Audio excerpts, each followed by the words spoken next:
All right. Welcome back, everybody, to the Intern and the Expert podcasts. We have a very special episode today. As always, I am one half of your hosts, Byron Lockhart, and today I am joined by my work colleague. I'm Ruth Lilly, thank you, Byron, and I'm General Manager for Channel Marketing, which means I get the pleasure of looking after the business operations and processes and our people as well, so including Especially Byron. me. So it's great to be here. And yes, so no Susan, we're switching it up. And whilst we're switching it up, we also have two guests with us today, very special guests that came down from Hunted Recruitment. We have, do you want to introduce yourself, Jess? I'm Jessica Mays. I'm Director of Hunted Recruit. And Ellie? Yeah, I'm Eli Caesar and I'm Property Director at Hunted Recruit. Very cool. So we got, two guests, different hosts. That's right. Let's roll. Thanks for having us, guys. We're excited. I think we're excited too down. because this gives us a great chance to kind of expose probably a little talked about element or segment to the property industry, but which is though so important because it's a major part of our supply chain and making sure we're getting the right people in the industry and getting the right exposure. So it's exciting. And I thought it was a very special and like one that really fits with what we kind of go for with trying to Inspire. Yeah, get stories for younger professionals in the industry and stuff. And you guys, I mean, specifically help them, which we'll find out. Sorry, I'm jumping the gun a little bit. Anyway, so Jess, do you want to tell us a little bit about Hunted and maybe, I don't know, what sets you guys apart from? Yeah, sounds good. So we are a recruitment agency that specialise in property. So we've got a couple of different sectors that we look after. One being residential and commercial real estate. We've got property development, which is what our lovely superstar Ellie focuses in on here. Yay. We do strata management and just generally property. So a little bit of construction. We do it all. We do it all. That's very cool. And and I think it's, you guys would be helping a lot of younger intern kind of people that were like me. So I think it's awesome. Yeah, for sure. So what I want to know is take us back a little bit to the beginning. How did you kind of what did you do in school? What kind of led you up to, getting to this sort of point? What were you studying coming out of school or whatever? Nothing actually. Nothing. All right. Well, that's cool. Hey. I hated school. No. It's I couldn't wait to finish my year 12. So, and it was down in Canberra. Don't judge me. That's thriving in metropolis. After school, I dabbled in a bit of hospitality, as a lot of younger people do. Been there. Not really knowing what I wanted to do. I just knew that I wanted to earn a lot of money. That's good ambition. From there, my first full-time role was actually in real estate. So, okay, nice. Just a little admin sort of reception role. Okay. So I fell into that when I was probably about 19. So pretty young. How did you fall into that? It was actually a contact through one of my ex-boyfriends that got me an interview, and shout out to I him. got the job. Yep.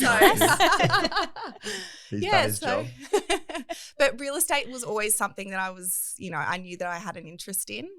So I sort of always had a bit of a dream to end up doing sales or something like that. But obviously being that young, a lot of people just don't really know what they want to do. So and that was me. So I just, I can relate. Threw myself into it. I literally went straight into it. I was like, what do you want to do? No clue. Bachelor of Business, started it, dropped out. But hey, we're here now. So yeah, exactly. Happy days. Yeah.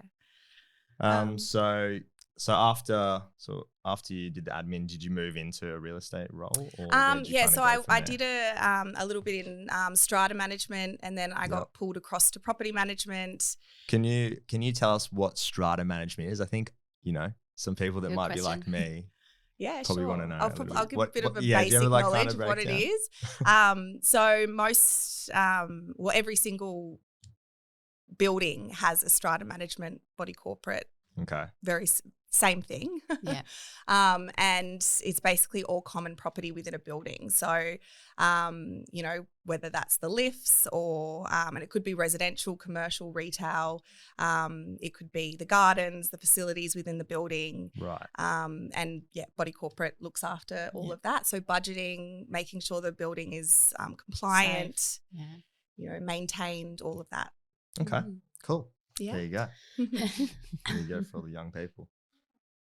So I cut you off. So moved into that. I hit a point where I was living in Canberra and I wanted more. So decided to pick up and move to the sunny state of Brisbane. Very nice. And I was 21 at the time, so quite young, and I'd never actually been to Brisbane before. So just decided to pick Roll up the dice. Yeah, roll the dice. What was How the it went. attraction? Why Brisbane? Sydney was too close to Canberra. Melbourne was too cold. Perth was Okay. too far away. Process so there of wasn't really elimination. many. Yeah, it was a process of elimination. So, and we always used to holiday to Gold Coast, family holidays, that sort of thing. So I knew that I loved the hot weather and decided to give it a go. It was really my only option at the time. I saw it as my only option. So. Did you kind of just wing it and go, or did you go with Yep, friends? packed the car, didn't have very much. Yeah. Drove up there with my now husband and Very we nice. started looking at rental properties. We did a little trip prior and then secured something and just picked up and moved. So That's awesome. Wow. yeah, it was Yeah, scary, right. but 21. it was That's cool. first time out of home. Yeah. And landed the first job I landed was in recruitment. I was Okay. looking at either real Right. estate. I was looking at either real estate or recruitment, and landed my first role with Goff Recruitment. Okay. And what kind of recruitment do they do? It's not. Property and Is real it property? estate. Yeah, fair enough. So I actually saw the ad advertised, and it was a recruiter for real estate. So I thought, I've done real estate, similar skill set, so I'll give it a shot. And landed the job. So Okay. Cool. And then when did you meet Zara? I think we might get to So that. Was at Goff. Yeah, I thought so. Okay. Yeah, exactly. So and that's where I also met Ellie as well. Yeah. A bit later on in the piece. Just so everyone knows, Zara works with us, and she's who connect us with the lovely Jess. So yeah. Thank you, Zara. Just a Connection. backstory. Thank Shout you, out. Zara, for setting it up. So first day it was me, Zara, and another one of my current staff members, Erin, who works really closely in property development with Ellie currently at Hunted. Okay. So it's all very connected. Yeah, no, it does sound like it's all connected. Yeah. So it was just the Little three of life, us, and the Brisbane office for Goff was just opening. Yeah.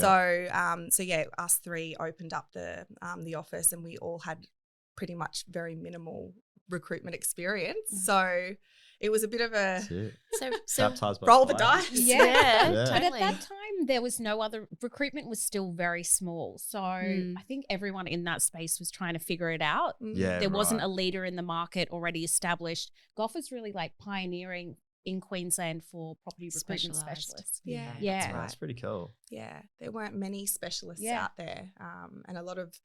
I remember when I was doing a lot of B business development. I was going to say BD. Yeah, right. When I was, trying to find clients and that sort of thing, a lot of them just had no idea what recruitment was. So yeah, it was definitely something that wasn't really that touched in Brisbane. So They were still putting ads in the newspaper. Oh, right. Yeah. Okay. And then I'd have to clip out the ads, and then you guys would chase them because I started as receptionist. I'd Okay. have to open the mail and clip out all the ads, Yeah, and you guys that's would call the real estate agencies. we're still using fax Old machines. school. Yeah. Yeah. Old school way. This is really Sometimes showing that's our better. age. Yeah. Right? That's it. So I It's guess making me they're feel kind better. So I guess they were kind of I guess back then, because it wasn't such a big thing as it probably is now, they were probably willing to run the dice. Yeah. Well, Take I a remember chance. it was hard to sell because recruitment, I know a lot of people know it's quite expensive. And so not having a much of a name in the market yet, it was quite hard to sell to businesses because they had always sort of found their own staff, and it was getting a lot tighter at that point, a lot harder to find people. So yeah. So what was your how long had you been in property in Canberra then? Was it 2 years? So no, it was about 4 years 4 all years. up. Okay. So sorry, I was a little bit older than when I moved to Brisbane. So so I would have been 24. Yeah, so turning 24 at the time. Yeah. Sorry. Yeah. Okay. Yeah, so 4 years in property, and then fell into recruitment up here. And having that background, just a little bit of experience within property, it just helped so much, because going into recruitment, and even when I'm recruiting for my office now, it's either having a recruitment background, but sometimes it's actually better to get somebody that comes from the industry. Yeah. And they understand the roles. So when you're interviewing people, you know what questions to ask, and you can relate to them, and you know what they've been through and what they're looking for and that sort of thing. So without also having to educate them on the industry itself. Exactly. Yeah, that's right. So I was just curious, like having the experience that you'd had on the real estate side of things, what were you expecting when you took up a recruitment role in that industry? Like what were you thinking it would be like, knowing that you'd had a bit of exposure to working in real estate? Did you have any kind of... I was told very much from the start that it's sales, sales, sales. You have to sell a brand. Talking about and having the knowledge of real estate is important, but it was a sales job. You have to get out there and, meet people and educate them on what we do and that sort of thing. So I thought, this is going to be a challenge, but I was willing to do it, and I knew that, the money was in it, and it's something that you can continue to grow. And I just thought, coming up here fresh in a new city, that sort of thing, I thought, why not give it a shot? I was very young, and But to be honest, I think recruitment is one of those roles that unless you've actually been in it day to day, it's one of those jobs that people don't actually know what we do, and they don't know what it's like. Right. They think it's, might be a HR sort of role where you're advising people what to do and that sort of thing. It is, there's a lot of different elements to it, and it's challenging. So, a lot of people that start with us, they think, after their first week, they go, oh my God. I think they think it's just going to be a fun sales job as well. Like they don't realize how process driven we are and the steps that we do to find the best candidate. Yeah, that's right. Yeah. Yeah, I've even seen, like, where I used to work before Channel, I worked like in an aged care, like HQ sort of thing.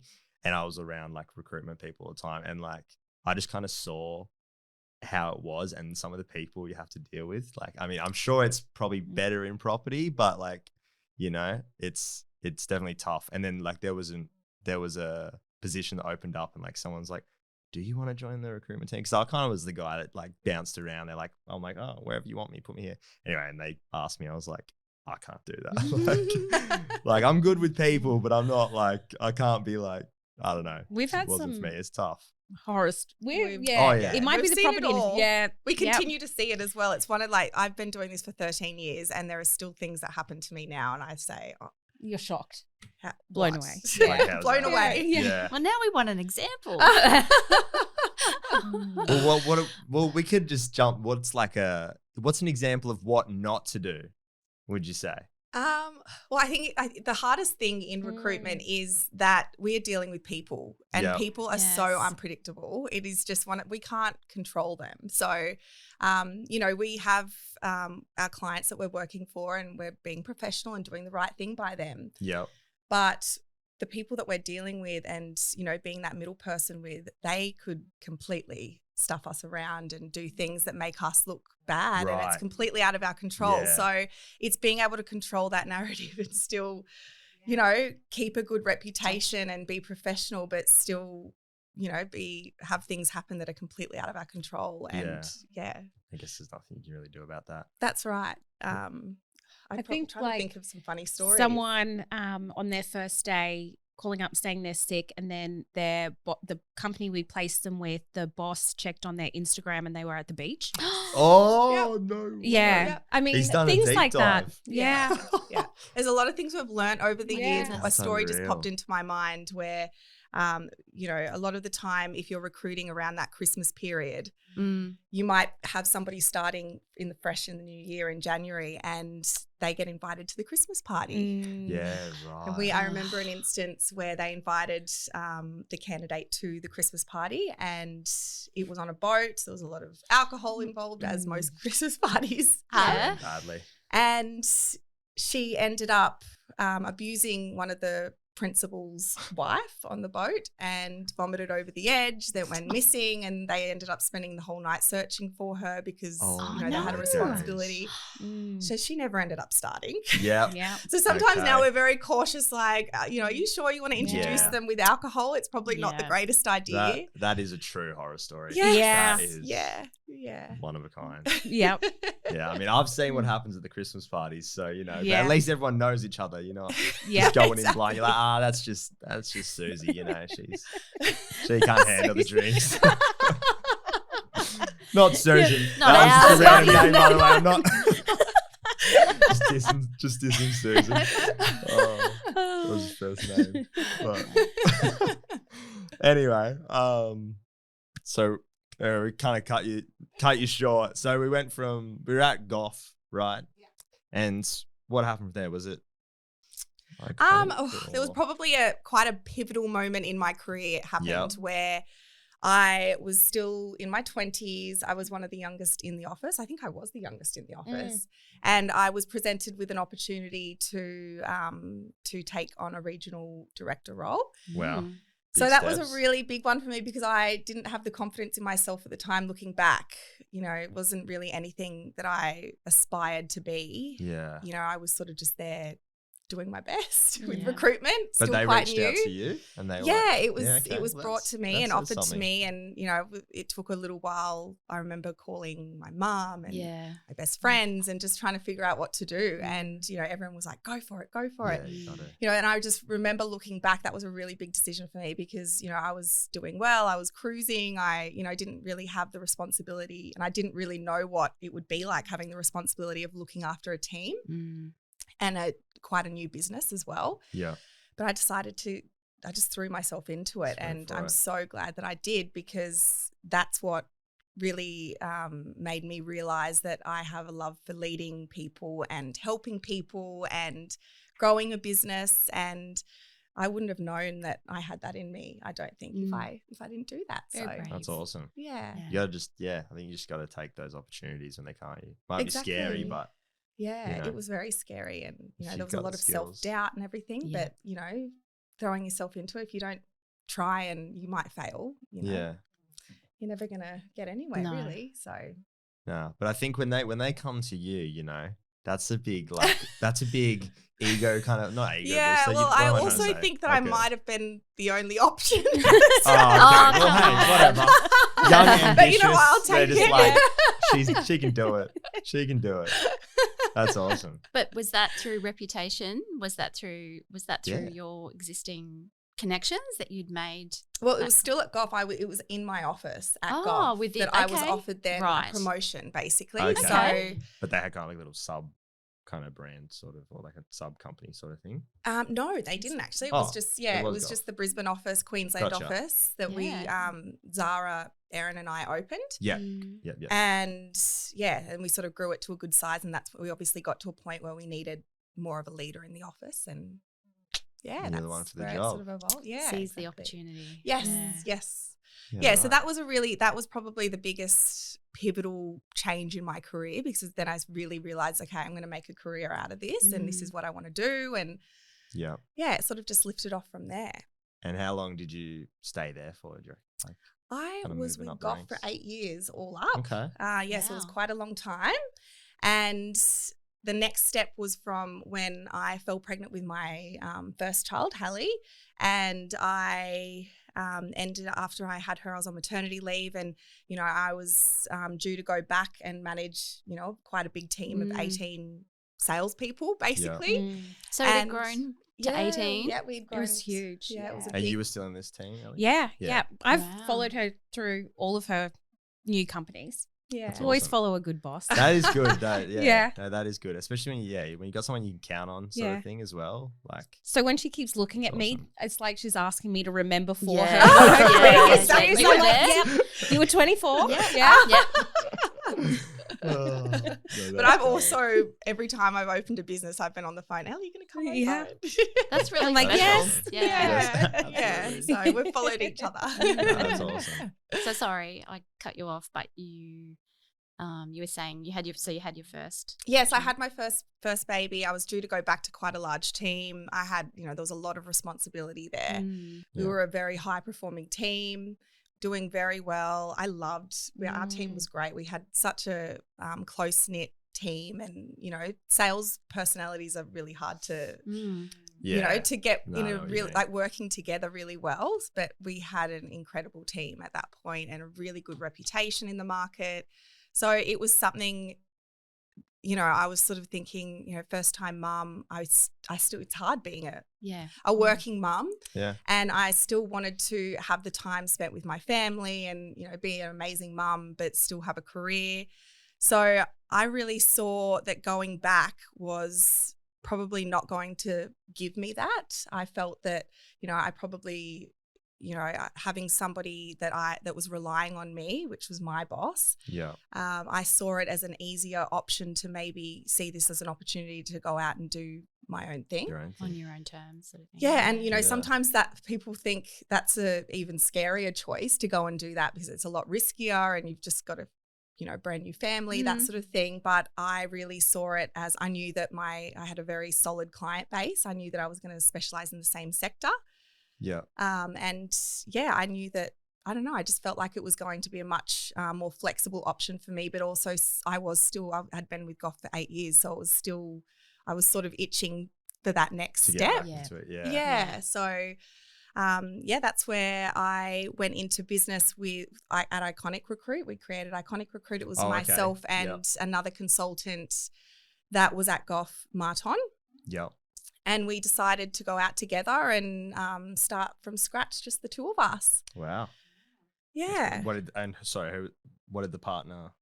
Was it you? It was me and him. So he was at Goff as well. He was more focused on retail and commercial property. Okay, gotcha. And then you were on the recruitment side. Yeah. So we just decided to break away completely. So we resigned together and then created Iconic.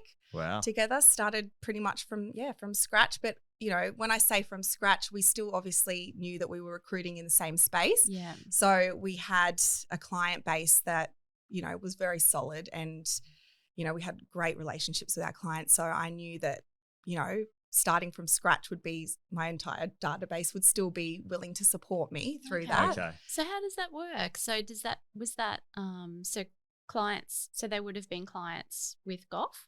They were, yes. And they're working directly with you. They But were you were working there. directly The relationship with me. was with you. It worked out well for me because I had been on maternity leave for 8 months. So the restraint of trade. There's a bit of separation. Yeah, there was a bit of separation in between. And, we didn't go out when we opened up the business. We obviously marketed that we were here and that sort of thing. And, when my clients would call me, they'd call my mobile. And, so it was more them figuring out where I was and then coming to me, if that makes sense. So Okay. I think there's a reoccurring theme because like in our last episode with Fiona, she was saying like it's pretty much identical to what happened with you is she went off and did her own thing, but because she was, she built up such a supportive client database or whatever, like they knew what they could expect from her and they liked what she did and stuff. So she was trusted by them. exactly. And they just kind of, it comes with, so just kind of That's what happens in sales. As a It's, sales, you usually who want to you deal with are. somebody Yeah. that are going to do the right thing by you, and Exactly. you've got that relation that their business inside and It's out. trust. And that can kind of mean more than being the bigger business or like That's something Totally. like that. If Mm. people know they can rely on you, then Correct. that's Yes. the way to go. Yeah, that's right. So That's awesome. yeah, we ended up doing that, which again was it was a very, having a young family, and I was on a very comfortable remuneration package that I'd be walking back into, Yeah. having that structure there. It could have been easily, it could have easily been quite an easy option for me to do at the time. But just knowing that I did want my own flexibility and, Yeah, you know, that was something the for driver. myself and a little bit of progression and that sort of Mm. thing. Yeah, decided to do it. And yeah, it was a strong 3.5 years that we had. Okay. We ran Iconic Recruit with my business partner. Our first employee was Ellie. Yeah. Nice, Me nice. again. She's the first one. She's like, let's go. Let's run it. Yeah. Why did you decide to come and join Yeah. us? I think it was at the time when the leaders of Goff had left, there was a shift in the dynamic of the team culture. And I remember thinking, I've been here for 5 years and I just felt like, and to my point before, you do always follow a good boss. I was craving that management style again. So yeah, bring. Hello, Jess. Let's go. I'm here. And there's something yeah. exciting, I think, as well, you know, boutique businesses, Yeah. you know, speaking to so many people that have worked in big corporate organizations and that sort of thing. And Yeah. then, you know, there's a big difference between the two. And, Mm. you know, some people love that and Yeah. some people love the smaller, you know, boutiqueness Mhm. and just the excitement of, you know, I think it was quite Something exciting new. for you to, you know, you saw us really from the start Yeah. building something for ourselves, and that probably was quite motivating. Well, I as think well. that's Yeah. what it is with those boutique kind of businesses, because we're kind of like that as well. And I've worked in like bigger businesses, but you're definitely more tight knit when it's a kind of, you know, more maybe like a smaller team sort of thing, or kind of those kind of Totally. things. So Yeah, you there's more feel- flexibility. There's more, Yeah. you know, you can have a bit more of an imagination, and you know, that's it. And Yeah. it just kind of makes work more enjoyable Yeah. as a whole, really, than Totally. going like the boss is like, oh, exactly. sort of thing. Yeah, So- you have more staff have more of a say sometimes as well. Yeah, Yeah, which everyone likes, you know. yeah, Yeah. Mm-hmm. But at the same time, you feel every bump in the road, right? that's right. Sure. Yeah. Yeah. There's no buffer there. You're at the coalface day in, day That's out. a really Yeah. That's a very honest. Yeah. There's no Yeah. top of the pyramid that kind of does it all for No. you and stuff, Yeah. and you're just like, whatever. Yeah, Mm. and that's why it's very important to have the right people in a Mm. small business. Yeah. It's- Completely. Yeah, Yes. it's otherwise you stick out like a sore thumb. Yeah. That's it. Yeah. So So- can Yeah. can I just ask so when you set out, and I think we touched on it a little bit earlier, but what did you intend for your point of difference to be when Yeah, I think that I've always loved giving and creating something amazing for other people to enjoy as well. And I think it was a really big thing for me to have a place where people can come to work, love what they do, you know, still have the flexibility. That was probably one piece that getting to quite a big team at Goff, we didn't really, that it was very regimented in hours and KPIs and, you know, Yeah. that sort of thing. And that was pre-COVID as well, where work from home did not exist Yeah. whatsoever. Like Monday to Friday, the hours were the Yep. hours. There was just no Yeah. flexibility. Yeah, it just wasn't even looked Wasn't- at. No. Mm. Yeah, so I really I knew that I could do this role, you know, still having the flexibility of, you know, being there for my kids and, you know, still spending time with friends and, you know, still coming to work and, you know, if you love what you do, you having a life? Yeah, exactly. Yeah. I thought that was very important and I saw that lacking prior. So that's what I really wanted to create at Hunted. And yeah, I think that that's probably why a lot of people, you know, we haven't really had a resignation in the last 12 months. No. Touch wood, good touch wood. Yeah. You know, it's just, I think it's really important having a small business to have the right people and giving them and making sure that they're happy and, For sure. you know, remunerating them correctly and making them feel like they're really part of it Yeah. and they've got that right flexibility. And I know that that's hard because some people do take the piss and, Yeah. you know, but that's where you coming into finding the right people, I think, comes into it. So Yeah. Yeah. And how big is your team at the moment? Is it 7? we've got 8 now. 8. Yeah. Nice. And Yeah. how big was it at Iconic? Iconic, we got to 7 at one Okay. point. Yeah. that was probably the Nice. Biggest. So yeah, both real like teams sort of thing. That's kind of what Yeah. you get Yeah. out of it. When it's like 18 people, like it was at Golf or something, it kind of feels like there's like, oh, this kind of sector, this kind of sector. Yeah, it Probably. did get to that point, and you know, hopefully we will get to That's that point what- at some stage. Yeah. But yeah, I think that we've made a few little tweaks along the way that you know has felt a bit more me and what I wanted to give back to people in my team and that sort of thing. And So- clearly it's working. So Yeah. everyone's happy. Just an interesting observation, like, you know, in answer to the question around what did you set out for your point of difference to be, you've gone straight to the people side of your business, not to what your external point of difference was in terms of your client base. Yeah. Which is really Yeah, probably that is quite telling, interesting. right? Just half you up. Yeah. It's really cool. Well, I think you know that all It's- comes into it as well. that's When in you have your- the right people, Yeah. and then you know Yeah. they are really good It at what they do, flows it then outwards. flows out to the market, Yeah. and they're doing the right thing by their Yeah. clients and that sort of thing. So yeah, I think it's important to have the right people and happy people. Yeah. Absolutely. For sure. Well, now that we got to that, I think we can kind of jump over to Ellie and let Segue. Ellie talk a little bit more, Yeah. because we kind of want to know a bit more. Let's kind of get some advice for the young professionals that you guys are dealing with, like what's the do's, what's the don'ts, and a little bit about that sort of. I don't know. Yeah, of course. So I guess there's two different sort of schools of camp. There's one, the young professionals, property grads looking to get in. And then there's people that may be a little bit more mature that have been a teacher or whatever they may be looking to enter into the property industry. I think advice for both camps is this is just to anyone that's wanting that. A friend of mine could come and ask for like advice on their career. But I always say having the best, most thorough and up-to-date LinkedIn profile is Okay. my biggest Yep. key takeaway. You were telling me a bit about this. Like, Yeah. This is the new wave. Yeah. Yeah. So for us as recruiters, and this is why a lot of people don't understand what we do, how we source candidates is that there's a lot of headhunting. And so the biggest, almost all of, like out of 10 roles, say 10 placements that I've made with my clients, I would have sourced 8 of them through headhunting through LinkedIn. So always suggesting to people to make sure that their LinkedIn profile is effectively like an online CV, making sure you've got a professional photograph, not a selfie in the bathroom. You know, you'd be surprised what people put up there or on their CVs. Like ensuring that it's more than just where you have worked at previously and just the years, really detailing a bit more about the company you worked with and actually specifically what you were doing. And the reason why I say that is because in the back end of LinkedIn, there's a recruiter function. And so if a client comes to me and says, Ellie, I want you to get me someone that has 10 of these key requirements, this software system, this background, those that have filled in as much on their LinkedIn page, like software experience, you know, they might have been working in commercial property development or whatever.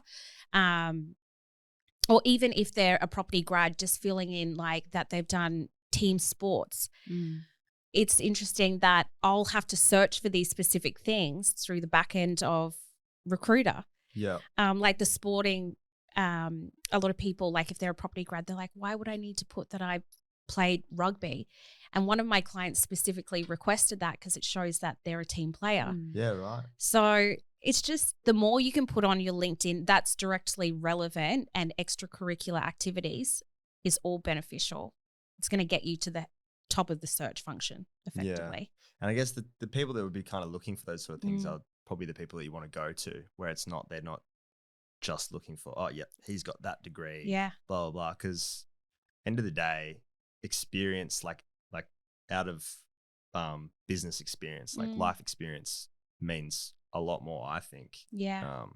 in a lot more situations. So that kind of, those are the people you want to work for, I reckon. Yeah, agreed to a degree. But say if someone wants to get into the property or construction industry, as a minimum, we get a lot of people that may have done a like arts degree and they say, oh, I've done a degree. I can be a development manager. And I'm like, just because you've put a retaining wall in your backyard doesn't mean you can build a high-rise tower. So I always say as well, if you want to get into the industry, absolutely. Like it's the first thing, Stockland, if I get a role for them or a listed property company, if they don't have a degree that's construction management, property economics, they're not even going to consider you. No, there's a lot of people that think they can fake it till they make it, but I don't think it really works like that.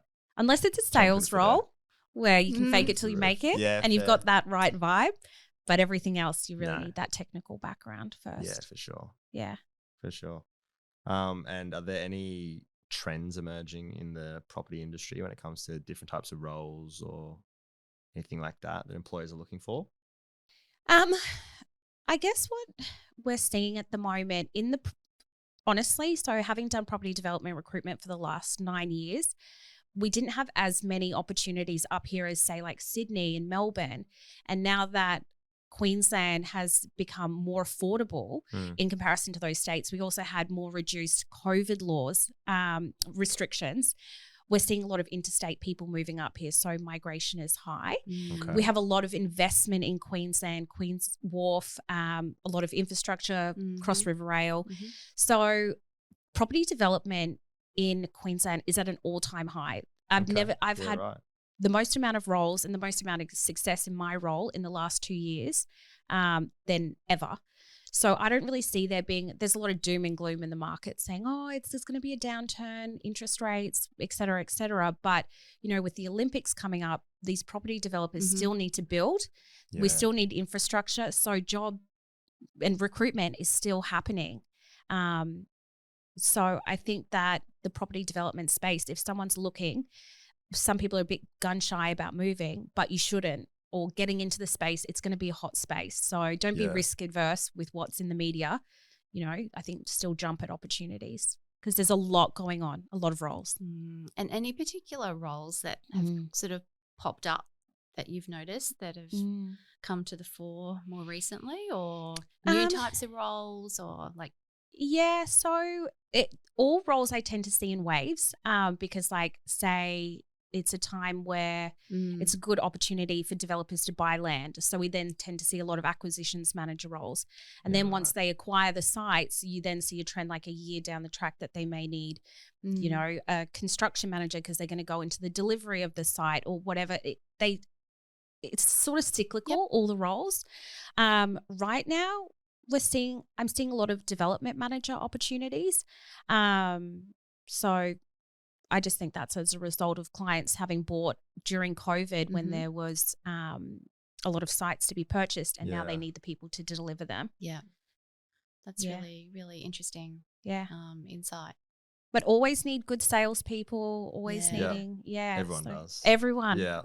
So if we ever get a great salesperson, we're like, get them out the door, send them to everyone. Can I jump in with a question that I've been? Do you find that there's do you think that there's anything unique in particular? What kind of, maybe it's on the list of questions, but what kind of traits or characteristics do you think make someone a good fit for the property industry? What do you kind of look? And I'd be really interested to know, what are a couple of your favorite questions when you're interviewing? Do you know the candidates that I just know are going to be successful and I meet them as property grads? Ones that are fully immersed, because typically when someone wants to enter into the property industry and say they're a property grad and they come to me and they're like, I don't know what I want to do. And then I'll say, well, who are the companies that you're interested in? And they're like, I don't know. And they've done their degree and they've got that education, but they've not fully started to, follow the urban developer or Brisbane development, start to know who's who in the zoo, just doing that, like consuming their lives. They don't just consume their lives with it, but you know what I mean? Like have a genuine passion for it. Yeah, like your own due diligence. Totally. And they'll come to me and they're like, I love what Stockland's doing in build to rent or whatever it may be. And they say, okay, I want you to put me forward for a commercial. I just know that person is really driven. They're passionate about the industry. It's a passion, I think. Yeah. I just know, like, for example, I had an assistant development manager role is the most highly sought after role in the property development industry. If I have a job, if I have a job for an ADM, I think if we were to pop this Seek ad up, we would get hundreds and hundreds of applications. How many of those are actually, relevant? Remains to be seen. But when someone comes to me and then, they're passionate, they may not have that direct experience for it because usually it's a role where someone can come from a little bit left of center, like town planning or architecture. But they say, I'm suitable for the role for X, Y, Z. I've prepared a cover letter. I'm going to the interview. I've prepared information about their sites. I went out to site. I had a look at what they were developing. Like, they've just gone the extra mile. Clients are like, that's the person. Yeah. They've done the research. They've actually looked them up on Google, you know. I think research is the biggest tip that I always give for candidates when going for interview. And when I'm interviewing them, just seeing how much they've researched about the industry itself always makes them stand out. Yeah. And that's why I think it's so important for people entering the industry to actually go through a specialist recruiter to be able to get that right advice on what they look for and, you know, give them, they might have done their own research, but we're able to actually give them that extra bit of research that they might not be able to find or not know where to find, you know, and just the guidance, being able to, you know, help them with interview questions, help them with, you know, where to go and what to wear. What to wear. That's a big one. Well, that kind of answered my last question. I was going to say, what benefits can candidates, entry level or not, coming to you guys get from Hunted to utilize your services, sort of thing? I guess that kind of is it, really, right? So and it's going to the right person as well. Obviously, we've been doing this for a long time. We've built relationships with certain line managers and, you know, the right people, the decision makers within these businesses. And, you know, we've had meetings with them. We know what exactly they're looking for and what they're not looking for. So us being able to really guide them through that process and make sure they're saying the right things and doing the right things. We can be an advocate for them, because I think sometimes, you know, you apply through Seek and the your application then goes to the receptionist who filters it out before it even gets to the line manager. We send direct to the line manager, and say they go for interview and say there's a bit of a tough conversation about salary. If you were managing and negotiating that as a property grad, it might be a very uncomfortable decision. It might be a bit tricky, but we can be the middle person to advocate for you for the salary, and, you know, so you're not the bad guy, so to speak, or in an uncomfortable position where you've not had experience negotiating certain things. I guess you guys are kind of like the more even extreme version, because what I always I don't even know if I've ever had a job that hasn't come through like someone else, like them kind of referring me, sort of thing. Like a friend or a recruiter, you mean? Oh no, like friends or family or someone like that. Just someone that can kind of like, they go, oh, this person's looking for this, or like, you know, connect you. Connect me through. Like, I feel like the Seek is a bit, you know, like sometimes I'm sure it works for some people, but I think it's more about the people, you know. So whereas like you guys are like even more the extreme version of someone just kind of going, oh, here's this person, they need that sort of thing. You can like help them through and like advocate for them, and, you know. And once we meet with someone, like, I must have a never ending memory, because I may have met with someone 8 years ago and I think, and I'll go get a job brief from a client and I've just followed their trajectory, say on LinkedIn, and they've kept it up to date. I'm like, that person would be perfect for the job. So, you know, even if you meet with us once, we still help you throughout your career. If we can't place you in a job, we'll still touch base with you in a year's time if we've got still a perfect role for you. It's not just like meeting you at that time and then bye. You know, clients come to us because our database is, you know, the sum of our years of experience. So you could say that making the move to approach yourselves as a recruiter is basically an investment in your own career. Yes. You know, that pays off over the longer term if you play your cards right. You know? Definitely. There's so many roles that we have that aren't advertised, you know. There's a lot of, if you don't go to a recruiter, you're not really giving yourself the best opportunity to look at what's out there. So that's a really big one, I think. So, And how does someone do that? Do they just ring you cold, or like? Oh yeah, that's a good question. Or we ring them. Yeah, We're constantly ringing them. Right. Okay.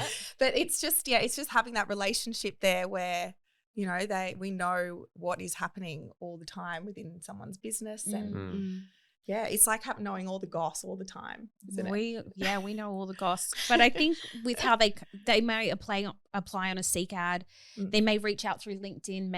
That's a lot to you guys. Yeah.